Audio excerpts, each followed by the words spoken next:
Fiche numéro 11, vitesse et freinage. Il y aura 7 chapitres. Premier chapitre, vitesse en mètres par seconde. Deuxième chapitre, le temps de réaction. Troisième chapitre, l'énergie cinétique. Quatrième chapitre, la distance de freinage. Cinquième chapitre, les distances d'arrêt et la vitesse. Sixième chapitre, freinage et réaction de la moto. Septième chapitre, freinage et dérapage. Premier chapitre, vitesse en mètres par seconde. Il est plus parlant de raisonner en mètres par seconde qu'en kilomètres par heure. Pour transformer les kilomètres par heure en mètres par seconde, il faut multiplier par 3 le chiffre des dizaines.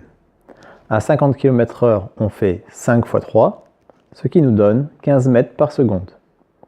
À 100 km/h, on fait 10 fois 3, ce qui nous donne 30 mètres par seconde. Deuxième chapitre, le temps de réaction. C'est le temps qui s'écoule entre la perception de l'obstacle et l'action sur les freins. Environ 1 seconde. Il y a 3 étapes, la perception, la réflexion, l'action. Ce temps peut être plus important si l'on est fatigué, malade, distrait, soucieux, sous l'effet de drogue ou de certains médicaments. Troisième chapitre, l'énergie cinétique. Tous les véhicules en mouvement possèdent une énergie. C'est l'énergie cinétique. Elle augmente avec le poids et le carré de la vitesse. Percuter un obstacle à 50 km/h revient à tomber de 3 étages. À 90 km/h, à tomber de 10 étages. À 130 km/h, à tomber de 22 étages. Quatrième chapitre, la distance de freinage. C'est la distance parcourue lorsque les freins sont en action. Elle varie en fonction de l'état de la route, des pneumatiques, de l'état et de l'utilisation des freins, des réactions de la moto. Sur route mouillée, la distance est multipliée par 2. À 50 sur route sèche, il faut 15 mètres pour freiner. À 90, il faut 50 mètres. À 130, il faut 110 mètres. Cinquième chapitre, les distances d'arrêt et la vitesse. La distance d'arrêt est égale à la distance parcourue pendant le temps de réaction, plus la distance de freinage.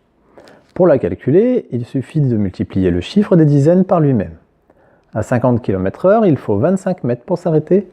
À 100 km/h, il faut 100 mètres pour s'arrêter. Sixième chapitre, freinage et réaction de la moto. Lors du freinage, tout le poids est transféré vers l'avant. La suspension avant s'enfonce pour absorber le transfert et éviter au motard de passer par-dessus la moto. L'utilisation du frein arrière permet d'asseoir la machine sur la roue arrière et de limiter le transfert de charge. En règle générale, nous mettons 30% de la puissance de freinage à l'arrière et 70% à l'avant. Le frein arrière sert à stabiliser la moto. Septième chapitre, freinage et dérapage. Le freinage est la manœuvre la plus fréquemment tentée en situation d'urgence. Or, en situation d'urgence, un motard sur 5 chute. Plus le frein est brutal et plus il est difficile à maîtriser, car si la roue avant bloque, le motard est à terre. En cas de blocage de roue, il est indispensable de relâcher la pression sur les freins.